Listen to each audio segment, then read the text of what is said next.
Hi guys, welcome to Ratna's Paradise. మా back యార్డ్లో అసలు మొక్కలు పెట్టానండి.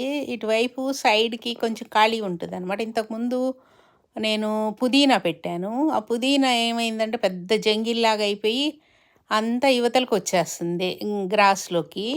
అందుకని అదంతా తీయించేశాను లాస్ట్ ఇయరు. ఈ ఇయర్ అది ఖాళీగా ఉందని చెప్పి జినియాలు, చంద్రకాంతలు, మధ్యలో పచ్చిమిరపకాయ మొక్కలు కూడా పెట్టాను. ఇప్పుడే పూలు పోస్తున్నాయి పచ్చిమిరపకాయ మొక్కలు. ఇదిగో బ్యాక్ యార్డ్ అంతా సాయంత్రం పూట చక్క ప్లెజెంట్గా ఉంది. చూడండి మబ్బు తునకలు ఎలా ఉన్నాయో, బాగుంది కదా. బ్యాక్ యార్డ్ చాలా బాగుంటుంది ఈవినింగ్ టైంలో. అది మా బ్యాక్ యార్డ్ కథ. నచ్చిందా మీకు? చంద్రకాంతలు చూడండి ఎంత బాగా పూసాయో. ఒకసారి షేర్ చేసి, లైక్ చేసి, సబ్స్క్రైబ్ చేసుకో.